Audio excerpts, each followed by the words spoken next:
Bonsoir. Bonsoir. Bonsoir, merci beaucoup d'avoir accepté mon invitation. J'imagine que vous ne vous connaissez pas les uns les autres, pas forcément, mais en tout cas, il y a, on va dire, un intérêt commun qui vous rassemble. Le Qatar, l'Arabie Saoudite, que vous connaissez, sur lesquels vous avez travaillé. Je crois, Nabil, que vous finissez votre thèse sur le Qatar, sur la politique étrangère du Qatar. C'est exactement le sujet qui nous intéresse aujourd'hui. Les Français, aujourd'hui, considèrent que le Qatar, l'Arabie Saoudite, dont ils entendent parler en permanence, sont en train d'acheter énormément d'immobilier, d'industrie en France. Bref, ils nourrissent une inquiétude. Ce sont des amis ou des ennemis, le Qatar, l'Arabie Saoudite? Alexandre? Pour moi, ce sont clairement des ennemis, mais pas par essence.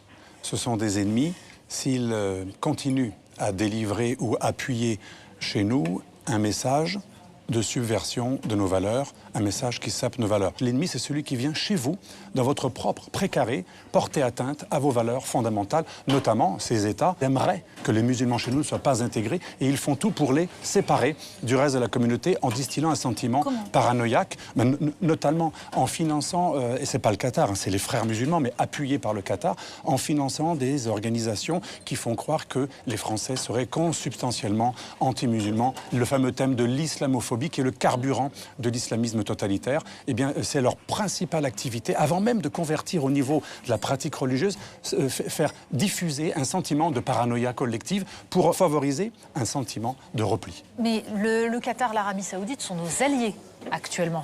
Ils sont nos alliés. C'est tout le problème. Ils nous aident à combattre l'État islamique. Ils sont censés être de notre côté dans une coalition. Ils combattent réellement le djihadisme ou pas? Je crois que c'est un peu ambivalent. La réponse, moi, c'est pas blanc ou noir. On a des points de convergence, comme vous disiez, il y a des alliances. On a vendu des Rafales d'ailleurs au Qatar. Ah oui, ça, nous vendons beaucoup d'armes à l'Arabie Saoudite aussi.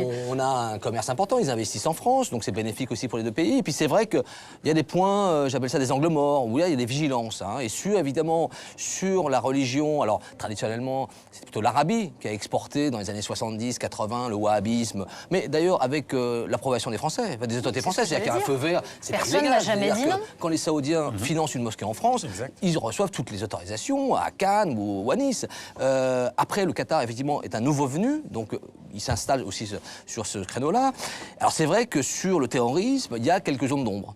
Sur la Syrie, sur évidemment le Mali, effectivement. Et c'est vrai qu'ils avancent leur pion. Et là, il faut être vigilant. Vous voulez dire zone d'ombre, ça veut dire quoi? Par exemple, sur le Mali, ça veut dire qu'on s'est retrouvé face à des gens qui étaient armés par le Qatar, par des Qataris qui sont censés être nos alliés. Vous avez des vols d'avions, on révèle dans le livre, les militaires français sur place, au Mali, ont installé un radar de déconfliction. Et puis ils se sont aperçus qu'il y avait plein d'avions immatriculés du Qatar qui se posaient dans la région. Alors qu'est-ce qu'ils font? Alors voilà, donc il y a des zones d'ombre, des points d'interrogation. Alors le Qatar dit c'est pas nous, on est clean, on lutte, et effectivement il lutte aussi contre le terrorisme, sur le blanchiment de l'argent, etc. Mais il y a aussi une part qui est plus sombre. Nabil. Alors oui, plusieurs choses par rapport à tout ce qui a été dit. Je pense qu'il faut revenir tout simplement aux faits. Donc la première des choses, comme vous l'avez présenté, finalement on a l'impression que le Qatar est là pour pouvoir envahir la France par la force de son argent et par la prédication wahhabite de son islam. Sauf que quand on prend encore une fois les faits, et je vais prendre par exemple, je vais m'appuyer sur le rapport Sellier et Kemel, ce sont deux parlementaires français qui ont rendu un rapport en février 2015, ils disent que tout simplement l'investissement total du Qatar est si peu qu'il n'apparaît même pas dans les radars. 92% de l'investissement étranger en France l'est des pays développés. Le Qatar, c'est moins de 0,3%. Et d'ailleurs, ce que très bien dit, et c'est ce que dit très bien Christian Chenel, Georges Melbruno, dans la conclusion de leur ouvrage. Donc on voit bien qu'il y a énormément de tapage médiatique qui est fait pour des investissements qui finalement, en valeur absolue, sont très peu. Mais qui sont symboliques. Alors déjà. c'est exactement, il est là le problème. Ils sont effectivement symboliques, c'est le PSG, c'est le printemps, c'est effectivement à un moment donné Nicolas Sarkozy qui avait renforcé les relations de manière considérable. Mais on voit bien que finalement le tapage médiatique est inversement proportionnel à la réalité de leur investissement. D'autant que quand on définit leur investissement, on parle de rachat. C'est-à-dire que c'est toujours éminemment suspicieux. On ne dira jamais de la Suède, de l'Inde, du Brésil, de la Norvège, qu'ils sont en train de racheter la France et que finalement leurs investissements, leur argent est vu plutôt comme positif. C'est vrai, mais pardon, on n'a peut-être pas l'impression que la Suède porte des valeurs qui peuvent mettre en danger notre cohésion sociale. Et les autres c'est peut-être ça que c'est la différence, non ? Les autres pays dans le monde Il y a beaucoup de pays dans le monde qui ne partagent pas les valeurs de la France et qui investissent en France. La Chine investit en France. Oui, mais d'ailleurs, là aussi, il y a beaucoup de discours sur les investissements j'ai chinois ou russes. Beaucoup moins. Il n'y a pas eu autant de une de presse contre les Chinois que contre le Qatar. Finalement, je pense que pour résumer un petit peu la chose, je pense que la France a d'une certaine manière deux soucis. Un souci avec l'argent et un souci avec l'islam. Et ces deux soucis, ces deux écueils, ces deux fantasmes d'une certaine manière, comme un petit peu on l'entend depuis tout à l'heure, se cristallisent dans l'objet Qatar et certains ont beaucoup intérêt à pointer le Qatar pour finalement ne pas parler et éluder d'autres sujets qui sont beaucoup plus brûlants, beaucoup plus impériaux pour la société française. On parle de quelques centaines, de quelques milliards de dollars d'investissement dans l'économie. C'est très peu par rapport au volume total. Et faire attention à chaque fois de l'argent des Arabes, le considérer comme suspicieux, ça n'est pas très bon pour les deux. C'est de la paranoïa. Attendez, je voudrais... D'abord, attendez 2 Non. secondes. Je voudrais juste donner la parole à Faiza. Vous avez été porte-parole des musulmans du sud de la France. Est-ce que chez les jeunes musulmans aujourd'hui, il y a une référence au Qatar ou à l'Arabie Saoudite? Est-ce qu'il y a une proximité à la fois culturelle, idéologique, quelque chose qui fait rêver, ou pas du tout? C'est totalement en dehors de leurs écrans radars. Honnêtement, c'est quelque chose qui, pour moi, m'est complètement étranger. C'est le wahhabisme, le salafisme, c'est des courants qui sont absolument minoritaires et qu'on met en lumière dans la sphère politico-médiatique pour faire croire que vous avez une espèce d'invasion et pour créer un sentiment d'insécurité, un sentiment de conquête ou d'invasion de l'islam en France, qui n'existe pas. Dans les quartiers, il n'y a pas eu une transformation dans certaines mosquées d'une pratique de l'islam sous l'influence du wahhabisme saoudien, non? Honnêtement, c'est quelque chose que j'ai jamais constaté moi avec mes yeux, que je ne vois que dans la presse. J'ai pas. Donc c'est simplement des alliés géopolitiques de la France. Des alliés, je dirais pas ça. Je pense que les valeurs qui sont véhiculées par l'Arabie Saoudite peuvent poser problème, notamment sur certaines applications et sur des atteintes aux droits de l'homme. Je parle uniquement de ça. Après, tout ce qui est financier, tout ça, je vois pas. Quand bien même ils venaient investir ici, je vois pas quel serait le danger. Quand vous avez la Russie qui investit ici dans des lieux de culte, on n'accuse pas de russisation de la société ou de choses comme ça. Je crois que dans les relations entre l'Occident et l'Arabie Saoudite... C'est du quinoa, vous pouvez y aller. Oui, il n'y a pas de souci. Est-ce que moi je souscris totalement à ce qui a été dit, c'est-à-dire qu'on fait beaucoup en disant que le Qatar et l'Arabie Saoudite investissent dans l'islam de France, veulent prendre possession des musulmans français. Mais là encore, quels sont les chiffres?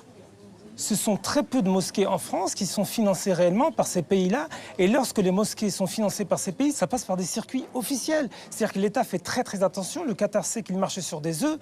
Et on sait très bien qu'une grande partie de l'islam français ou l'islam de France est finalement cooptée, voire contrôlée par des ambassades étrangères, essentiellement du Maghreb et de Turquie. Et que l'implication du Qatar ou de l'Arabie Saoudite est finalement marginale. Et quand il est le cas, il est fait via les autorités françaises. Le problème, c'est qu'il faut ni être dans l'angélisme, ni dans le procès en sorcellerie, quoi. Et c'est vrai que le Qatar, quand aujourd'hui finance une des plus grandes mosquées de France, du côté de Mulhouse, pour presque 30 millions d'euros, et ça va couvrir 150 000 musulmans. C'est quand même pas anodin. Voilà, qu'est-ce qu'ils font ici? Quand on regarde dans le livre, quand à Nice, le ministre des Affaires religieuses saoudien va construire sa mosquée à Nice, va la financer, et l'Arabie dit, bah non, c'est pas nous, voilà. Donc après, c'est vrai que ça pose des questions. On se dit, qu'est-ce qu'ils viennent faire? Mais c'est en toute légalité. Oui, ça, on est d'accord que c'est parfaitement légal. La question, mais quand vous dites, alors, ce sont des ennemis qui essayent de nous imposer leur vision, comment? Concrètement, ils font comment? C'est très très simple, c'est indirect. Il y a un plan secret, il y a un truc... Oh non, c'est un plan tout à fait ouvert, il suffit de lire les documents. J'en parle dans mon livre assez longuement, je les cite d'ailleurs, les documents. Et là où je vous rejoins, c'est pas la communauté musulmane qui suspecte, c'est pas les musulmans de France qui viennent d'un rite malikite pour la plupart, qui n'a rien à voir avec le wahhabisme. Le problème, ce sont des États et des organisations intergouvernementales comme la Ligue islamique mondiale, l'OCI, l'Organisation de la coopération islamique. Ces organisations gouvernementales ou non gouvernementales sont à la tête d'un véritable plan d'islamisation mondiale appuyé par l'Arabie Saoudite et le Qatar notamment, mais pas que, également la Turquie. Et donc en fait, ce ne sont pas ces États, moi, qui me gênent en particulier. Ils sont des ennemis lorsqu'ils financent les instruments internationaux, mondiaux et même locaux qui visent à récupérer les musulmans de France et empêcher leur intégration. Mondial. Je peux vous citer un plan. C'est quoi le plan? Par exemple, la Ligue islamique mondiale, j'ai retrouvé un passage très intéressant. C'est officiel, hein, c'est une grande organisation qui a pignon sur rue en Europe, à Bruxelles, à Mantes-la-Jolie, 3000 m². Et un passage est très clair. Il faut promouvoir le véritable islam, qui est l'islam wahhabite, qui est une version de la péninsule arabique du salafisme. Et il faut faire en sorte que toute minorité ne s'intègrent pas aux mœurs mécréantes et qu'elles deviennent une majorité. Un véritable plan de conquête. Ensuite, le grand pape, si vous voulez, à l'heure actuelle des frères musulmans en Europe, qui dirige de nombreuses organisations, Kardawi, qui est quand même l'homme qui co-préside une institution, vous avez étudié 2 ans, je crois, qui forme les imams européens. Cet homme, Kardawi, qui est quand même la plus grande référence des frères musulmans en Europe, il a quand même dit qu'il va falloir faire en sorte que l'Europe soit entièrement islamisée. Il a dit après Constantinople, il faudra islamiser Rome, et quand Rome sera islamique, ce ne sera pas forcément par l'épée que nous conquérerons toute l'Europe. Il a également fait des fatwas pour tuer les homosexuels, pour tuer les apostats, etc., etc. Donc ce sont les États qui financent des organisations ennemies. Leur but est de faire échec à l'islam modéré ou à l'islam traditionnel.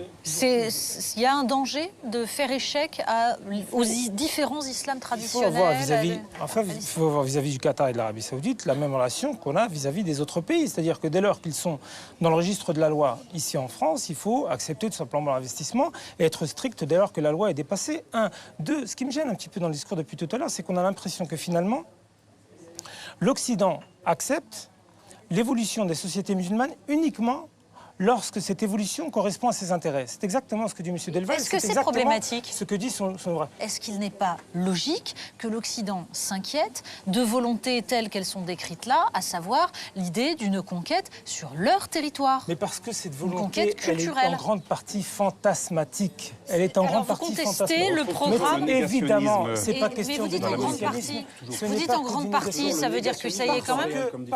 Qu'est-ce qui est vrai et qu'est-ce qui est faux? On a l'impression qu'avec M. Delval, les frères musulmans, par exemple, il a cité le Kardawi. Je rappelle par exemple Kardawi, quand Christian Chesneau et Georges Malbruno, lorsqu'ils étaient enfermés en Irak, vous avez le ministre des Affaires étrangères français qui s'est déplacé à Doha, dans le domicile de M. Kardawi, pour pouvoir lui demander une fatwa, un édit religieux, pour pouvoir libérer les otages français. Ça ne veut pas dire qu'il soit sympathique, ça veut dire qu'on avait besoin de lui. Dans ce cas-là, vous allez voir quelqu'un pour pouvoir lui plaider auprès de lui, pour plaider auprès de lui que vous considérez, que vous respectez, dont vous savez qu'il a une audience auprès de la communauté, ce qui évidemment n'invalide pas le fait qu'on peut ne pas être d'accord avec lui sur certains sujets. J'ai moi-même critiqué ce qu'a dit Kardawi sur, par exemple, les Juifs. Pour la République, vous devez ne pas être d'accord avec lui. Il appelle à la lapidation. Je l'ai écrit, je n'ai pas attendu Alexandre Delval pour pouvoir le faire. Merci. Vous avez été très proche de ces idées. Laissez finir Alexandre, s'il vous plaît. Je vous ai vu, vous êtes proche de Kardawi. Voilà, lisez-moi jusqu'à la fin. Vous êtes comme Ramadan, vous niez être son ami alors que vous êtes proche. On revient. Ça, c'est l'argument bidon qui consiste finalement à clore un débat. Vous avez dit c'est en partie seulement vrai et en partie faux.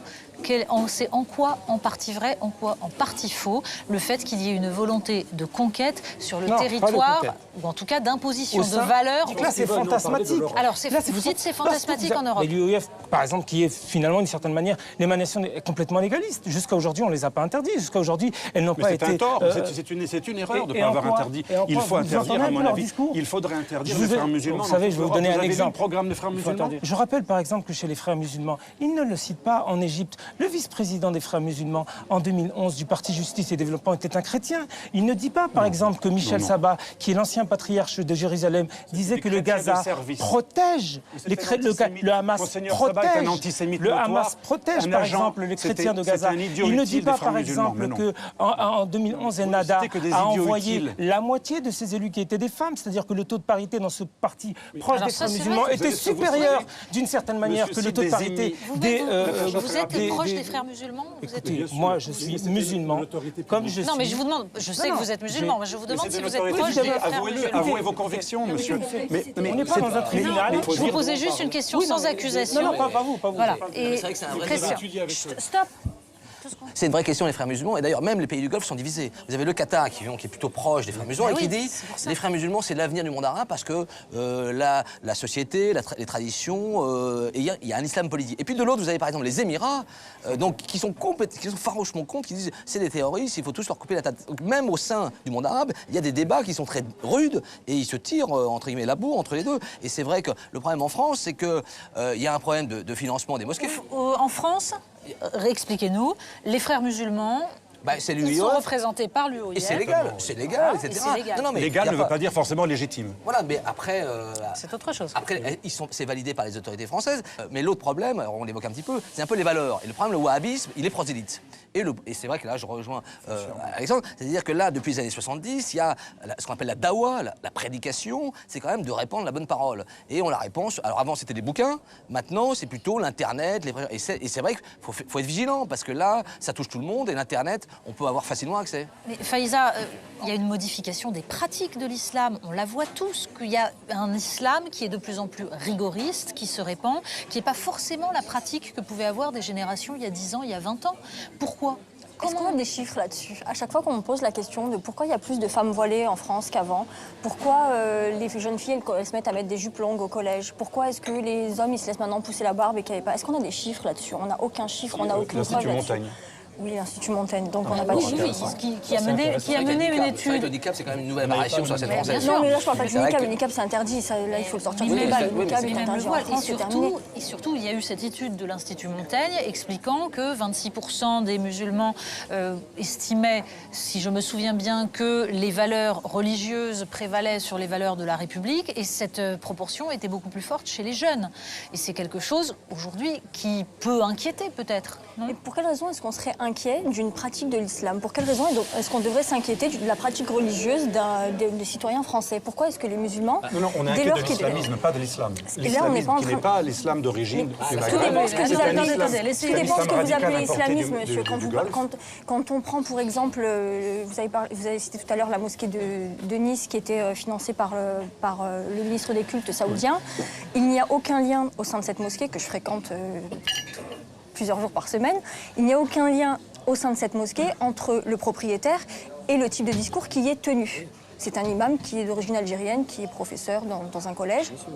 Et il n'y a aucun lien avec ça. Et pourtant, Christian Estrosi s'en sert pour faire peur aux citoyens niçois en disant « c'est l'Arabie Saoudite qui tient cette mosquée ». C'est faux. Ce qu'il faut quand même rappeler, c'est que vous avez énormément de musulmans, d'associations, de mosquées, de prédicateurs qui n'ont pas attendu, si vous voulez, ces 2 dernières années, l'extrême attention autour du djihadisme ou de l'islam intégriste. Il y a peut-être une petite raison pour qu'il y ait une extrême attention autour du djihadisme. Je ne parle pas de la raison, je vous dis juste que depuis des années avant même ces attentats, vous avez énormément de mosquées, de prédicateurs, d'associations, de tissus, si vous voulez, à l'intérieur de la communauté musulmane qui luttent contre les discours exagérés, contre les lectures rigoristes de l'islam, sauf que la plupart du temps, je suis désolé, effectivement, merci d'inviter d'autres personnes qui pourraient parler au nom des musulmans. La plupart du temps, c'est passé sous silence. La plupart du temps, on ne met pas en évidence le travail, par exemple, des imams, qui sont franchement des contre-feux. Ce sont finalement des boucliers de protection dans les mosquées. Et ça, c'est pas assez mis en valeur. Comme je l'ai dit au tout début, c'est pas le Qatar ou l'Arabie Saoudite qui gêne en tant que pays.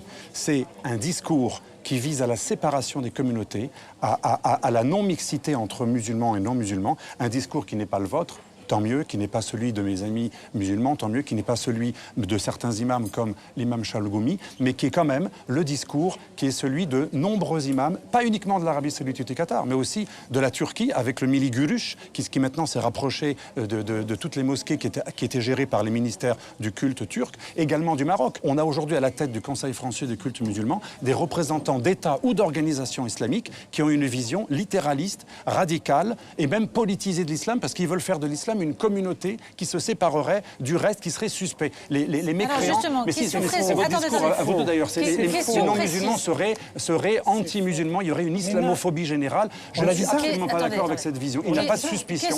Question précise à tous les... Non, vous l'avez écrit, vous l'avez vraiment le seul à l'avoir. Question précise. Vous disiez quelles preuves on a qu'il y a de plus en plus de voiles et tout. Il se trouve qu'il y a des débats de plus en plus courants sur des tenues, notamment le burkini qui n'existait pas en France, qui apparaît, ce genre de choses. Est-ce que cette visibilité de l'islam, c'est uniquement parce qu'il y a des femmes qui tout à coup se réveillent en se disant bah tiens, j'ai envie de porter ça, je change ma vision du monde, ma façon de vivre, ou est-ce que c'est une visibilité volontaire de l'islam pour dire nous existons, nous sommes là, ce qui n'est déjà pas tout à fait la même chose? Non, c'est pas du tout la même chose. Je pense qu'il y a plusieurs facteurs. L'accès à l'éducation religieuse qu'on n'avait pas. Moi, quand j'étais plus jeune, on avait difficilement accès à l'éducation religieuse en dehors des mosquées. Et l'éducation religieuse implique d'aller afficher sa foi? Non, c'est pas de ça que je parle. Je parle de la visibilité, le fait de porter le voile, un accès à l'éducation. Les femmes sortent. Il y a 30 ans, nos grands-mères, elles avaient passé beaucoup plus de temps chez elles que de sortir, donc forcément à l'extérieur. Donc forcément, maintenant, vous les voyez plus. Vous dites que c'est parce qu'elles sortaient pas mais que sinon je pense qu'on les voit beaucoup plus maintenant. On les voit plus. Après, je pense que dans l'inconscient... Donc c'est une libération, en gros, c'est parce que Pour moi, la question du burkini, le burkini, pour moi, c'était émancipateur. Je comprends pas qu'on puisse aujourd'hui se poser la question d'interdire une tenue sous prétexte qu'elle est contraire à la laïcité. La question n'est pas qu'elle soit contraire à la laïcité, la question est qu'elle laisse entendre que le corps des femmes devrait être caché. Est-ce que vous pensez qu'en l'interdisant, ces femmes, elles vont le retirer et elles vont se mettre en bikini tout d'un coup? Non, vous allez les assigner à résidence en leur interdisant le burkini. En revanche, en les laissant, on accrédite le fait que dans l'espace public français, on pourrait assigner les femmes à fermeture, c'est-à-dire accepter l'idée que le corps des femmes doit être caché et est impur. Et c'est totalement contraire, parce que c'est contraire tout simplement aux valeurs de l'ensemble de la civilisation française. C'est qui définit les valeurs de la civilisation française? En quoi le fait pour une femme, si c'est l'aboutissement de son cheminement spirituel, en quoi le fait de pouvoir se couvrir les cheveux est en soi antinomique avec les valeurs de la société française? Je le rappelle par exemple de 1980. La société française repose notamment sur l'idée de l'égalité entre hommes et femmes et que donc la femme n'est pas coupable du désir qu'elle suscite. C'est votre interprétation du voile. Pourquoi vous direz que certaines femmes qui le portent finalement le considéraient comme étant une forme de culpabilisation de soi? Et en quoi on ne respecterait pas ce qu'elles sont, tout simplement? Si elles ont envie de l'arborer, si une femme a envie de le porter, libre à elle de le porter. Si une femme n'a pas envie de le porter. Mais jusqu'à présent, la Constitution définit ces règles. Ce n'est pas encore interdit. J'espère que ça ne le sera pas, sinon on n'est plus dans une liberté, dans une société démocratique. C'est chez certains le signe finalement d'un islam envahissant, d'un islam intégriste, d'un islam rigoriste, etc. Ma question, c'est celle-là. Est-ce que c'est un signe extérieur pour afficher un nombre, pour afficher une conquête de l'espace public? C'était ça ma question. Si pour vous, votre question, c'est de savoir si c'est une revendication identitaire et une provocation, je ne le vois pas du tout comme ça. Et sur la question notamment des burkinis, j'ai été en contact avec la quasi-totalité des jeunes femmes qui ont été verbalisées ou expulsées des plages. Il n'y en a aucune qui était dans une démarche de provocation. Elles étaient soit avec leurs enfants, soit en famille. Pour la plupart, elles ne sont même pas niçoises, c'est-à-dire qu'elles ont économisé toute l'année pour venir en vacances, se faire humilier et repartir chez elles. La provocation, il faut arrêter de toujours penser qu'il y a une volonté d'afficher, de faire du voile un étendard, c'est faux. Oui, moi je pense qu'en lisant les textes de certains idéologues des Frères musulmans ou de la Ligue islamique mondiale ou autres, on sent que le but c'est de faire naître une sorte de mode où il y a un costume islamique. L'étape d'après, c'est les piscines séparées. L'étape encore après, qui est déjà existante en Angleterre, c'est des tribunaux islamiques séparés pour les musulmans et les non-musulmans. Vous pouvez vous renseigner, c'est les Islamic Court. Maintenant, on donne raison. En Angleterre, on donne déjà raison à des hommes contre les femmes systématiquement. Dès que l'enfant a plus de 7 ans, la garde est à l'homme immédiatement. C'est des tribunaux islamiques qui existent. Voilà l'avenir de la France si on continue à céder. Je vais compléter, oui, puis compléter. Moi, ce qui me gêne aussi, c'est l'hypocrisie française des autorités. C'est-à-dire qu'on parle du burkini à Cannes, mais le maire a autorisé deux mosquées saoudiennes financées par les Saoudiens. C'est-à-dire qu'en même temps, on accepte l'argent saoudien pour financer des mosquées et on voit pas le problème, on dit c'est très bien. Et puis après, on interdit aux Françaises de porter le burkini. Il y a un moment une schizophrénie et un double jeu qui devient quand même hallucinant. C'est ma question suivante. Votre livre montre très bien que le véritable problème vient de la classe politique française. Et Dieu sait que vous en avez épinglé. On a essayé d'inviter des gens que vous citiez dans votre livre. Ils n'ont pas voulu venir à cette table. C'est bien dommage. Mais vous montrez tout de même qu'il y a... Il y a un double jeu total. Et puis, c'est des boucs émissaires faciles. Il touche les parce politiques. que c'est facile de taper. C'est-à-dire que le problème, c'est qu'on voit ces émirs un peu comme des vaches à lait. Donc on prend l'argent et puis derrière, on leur tape dessus parce que c'est le wahhabisme, c'est l'islam, etc. Alors, quand vous dites on les voit comme des vaches à lait, concrètement, ça se passe comment? Par exemple, à l'ambassade du Qatar, toutes les semaines, l'ambassade, ces dernières années, ça c'est un peu peut-être taré un petit peu aujourd'hui, recevait 3-4 demandes par semaine pour financer une mosquée, une école, un gymnase, un club de foot. Et donc, il y avait une lettre d'un élu local, d'un député, d'un sénateur. J'aurais besoin de temps pour financer. Alors, parce qu'on n'a plus de capitaux en France, quoi. Parce qu'on n'a plus d'argent, donc on est obligé de se... Voilà. Et donc, voilà. Et puis, on a aussi une classe politique qui est peut-être un petit peu aussi... plus forcément à l'auteur. Quand vous avez Rachida Dati qui demande 400 000 € sur le coin d'une table pour financer un club de diplomates dans le 7e, on se dit, on va où? Alors, ce qui était très intéressant dans ce que vous dites dans votre ouvrage et dans le prolongement, c'est que regardez comment parfois l'accusation sur le wahhabisme est très mal orientée. C'est-à-dire que dès lors que vous avez un certain nombre de politiques français qui allaient vers le Qatar, qui demandaient de l'argent et à qui on leur refusait, qu'est-ce qu'ils faisaient le lendemain? Ils allaient sur les plateaux télé en disant que le Qatar finance le terrorisme.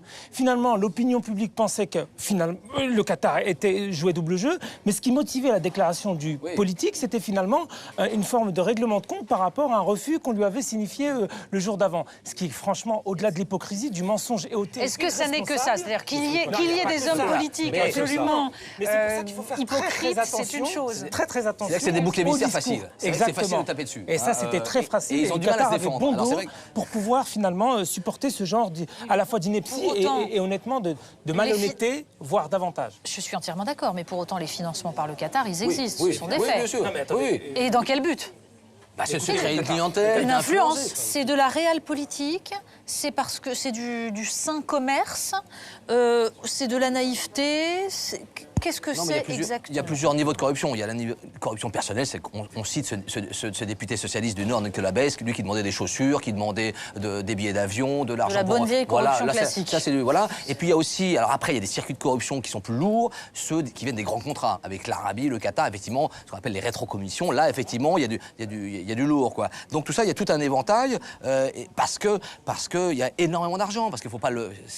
Pourquoi on en parle? Parce que c'est des milliards et des milliards. Et donc, comme la France est aussi un peu appauvrie, on va chercher juste l'argent là où il est, parce c'est qu'on quand en même a plus plus. simple. Et encore l'argent, comme on l'a dit tout à l'heure, par rapport aux investissements, il reste quand même, somme toute, modéré par rapport aux investissements des autres pays. Enfin, c'est la perception. La perception tout à fait. des hommes politiques, eux, ils voient les émirs comme un coffre-fort. Et ils se disent, on va les taper dedans. Alors, Sauf la que... perception négative relayée par ce genre de discours, par exemple, évidemment que le Qatar est critiquable, c'est pas un pays parfait, il n'y a aucun pays parfait dans le monde. Mais jusqu'à présent, faut-il le respecter, le rythme d'évolution des sociétés, et ne pas mettre en jeu des sociétés parce qu'elles ne sont pas arrivées au progrès que l'on souhaite, nous. D'accord, donc il faut faire très très attention à ce discours à la fois néocolonialiste, voire néoconservateur, qui consisterait à dire que finalement ces sociétés ne sont libres et émancipées que lorsqu'elles nous ressembleront totalement. La question, c'est pas de savoir s'ils sont émancipés ou pas, la question est de savoir si nous allons rester émancipés. C'est peut-être ça la question. Et simplement, juste... Est-il justifiable que le Qatar, par exemple, bénéficie d'avantages fiscaux en France, d'avantages fiscaux énormes, en particulier sur les plus-values immobilières, qui facilitent cette implantation? Là aussi, c'est vraiment tout simplement l'exemple quasi parfait. Je rappelle que cet avenant qui date du début des années 90, qui a été réformé, qui a été rajouté en 2008 lors de la présidence de Nicolas Sarkozy, c'est d'abord une forme de réciprocité. Je rappelle que les Français expatriés, qui sont 5000, le nombre a été multiplié par 10 en l'espace de 10 ans, ne paient pas d'impôts au Qatar, c'est-à-dire que les Français établis au Qatar ne paient pas d'impôts. Donc les Qataris ont de modestes que les Qataris ne paient pas d'impôts en France. Ça s'appelle la mesure de réciprocité 1. De 2, c'est des mesures qui avaient déjà eu lieu, des conventions qui étaient déjà signées avec le Koweït ou le Mexique. Donc d'autres pays en bénéficiaient. Le Qatar a tout simplement voulu en bénéficier également. On a fait tout un montage en considérant que cette convention, cet avenant, était une nouvelle expression du fait que la France s'agenouillait devant le Qatar, alors que finalement c'était une possibilité ou une envie des Qataris de bénéficier des mêmes choses que les autres. Ce qu'il faut dire, c'est que c'est des gens, il y a 10 ans, on ne les connaissait pas. C'est-à-dire le Qatar, il y a 10 ans, on ne savait pas où c'était, qui c'était. Et ils sont apparus avec une immense fortune, ils ont commencé à racheter. Effectivement, en France, ça a un peu choqué, parce qu'on dit, c'est qui? C'est des Bédouins qui arrivent avec leur argent, en plus ils sont wahhabites. Donc ça a fait mauvais genre, quoi. Et puis ça a attiré beaucoup de gens autour. Et puis c'est vrai qu'entre 2007 et 2012, Nicolas Sarkozy leur a ouvert grand la porte. C'est-à-dire qu'il y a une lune de miel, c'est-à-dire qu'il y a une espèce de passion. Maintenant, Nicolas Sarkozy fait partie de la famille royale. Je veux dire, il est voilà. Donc cette fusion, c'est vrai. Nicolas Sarkozy. Voilà, bien sûr. Et donc ça a transparu à l'ambassade du Qatar à Paris, où c'est effectivement un guichet de banque. Donc ils ont arrosé tout le monde, ça a créé des mauvaises habitudes, et maintenant, effectivement, c'est compliqué d'en sortir. Et donc, en gros, Nicolas Sarkozy a vendu la France au Qatar, en tout cas a donné de mauvaises habitudes? En tout cas, il y a eu une lune de miel, et effectivement, pour Nicolas Sarkozy, le Cheikh Hamad, l'ancien... Pourquoi? Parce que c'était des gens qui agissaient vite, par exemple les infirmières bulgares. Ça traînait depuis des années. Les fameuses infirmières bulgares, prisonnières. Il y avait l'Union européenne qui faisait des médiations. Nicolas Sarkozy prend contact avec le Cheikh Hamad. En une semaine, c'est réglé. Il fait un chèque de 450 millions de dollars. Il va le porter et les infirmières sont libres. Et donc là, il voit que le Qatar Sarkozy a un et Cécilia pouvoir. peuvent apparaître comme les sauveurs. Exactement. Voilà. Et comme aussi Sarkozy était fasciné par l'argent, par le bling-bling, bah, il voit des gens où l'argent ruisselle. Donc forcément, ça attire. Ça paraît simple, dit comme ça. C'est un peu résumé, mais c'est... Ce que j'ai dans mon livre, qui est assez choquant, et c'est le double standard, c'est l'absence de logique. Par exemple, on ne veut pas serrer la main à M. Poutine, on refuse d'honorer un contrat, comme vous savez, mais par contre, on va décorer de la Légion d'honneur le prince héritier d'un régime qui est un des plus totalitaires du monde, qui a dépensé 75 milliards de dollars dans le monde en à peine 40 ans, juste pour promouvoir un islam qui lapide, un islam qui crucifie, un islam qui excise, parce que c'est ça le wahhabisme. Le wahhabisme, c'est la crucifixion, c'est l'excision, c'est la lapidation, c'est le djihad jusqu'à la fin des temps, jusqu'à ce que toute l'humanité soit convertie à la conception soi-disant la plus pure de l'islam qu'est le wahhabisme. Alors là, on serre la main à ce genre de personnes et on leur donne la Légion d'honneur. Puisque visiblement, il y a une influence, en tout cas sur nos hommes politiques, que vous la jugiez anodine ou que vous la jugiez néfaste, quelle est notre défense? Comment est-ce qu'on évite que notre classe politique soit peu à peu corrompue? Il n'y a pas que de la corruption.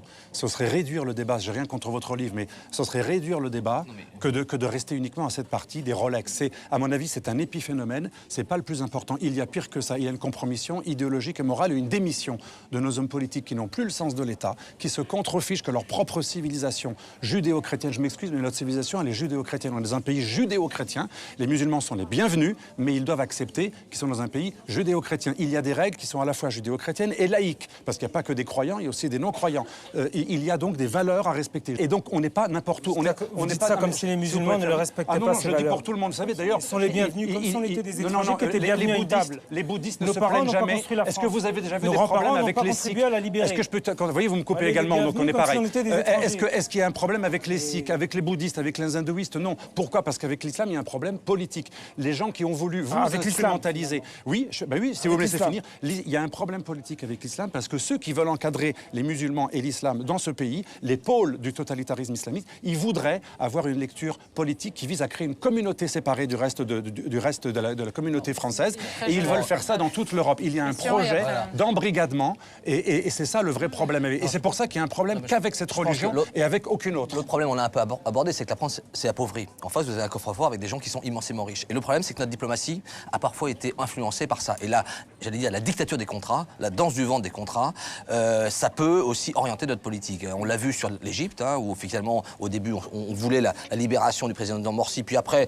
on a switché sur Sisi, et puis on a vendu les Rafales, et puis les... Ça veut dire qu'il faut qu'on arrête de vendre des Rafales? C'est-à-dire qu'il faut... Non, c'est-à-dire qu'on les vende à quelqu'un d'autre, qu'on cherche d'autres il y a un partenaires? moment donné, il faut comment dire, un peu être ferme. C'est-à-dire qu'on peut pas, par exemple sur le Yémen, où effectivement l'Arabie Saoudite nous mène par le bout du nez, il y a des crimes de guerre qui sont commis au Yémen avec la vente, et personne ne dit rien. Donc il y a un moment donné, il faut prendre un petit peu de recul et rééquilibrer un petit peu et savoir être ferme de temps en temps, et pas simplement, sous Laurent Fabius, c'était vraiment, il était obnubilé par cette dictature des contrats. C'est-à-dire qu'il n'y avait que les contrats. Et les contrats, ça fait pas une diplomatie. Visiblement, on voit qu'il y a deux choses. Il y a le fait que nous avons, face au Qatar et à l'Arabie Saoudite, un problème qui est un problème de capitaux, qui est un problème économique, qui est un problème géopolitique, sauf que ça nourrit ensuite peut-être une peur, ou peut-être une réalité, qui est qu'on a aujourd'hui, on est confronté à une pratique de l'islam qui est de plus en plus proche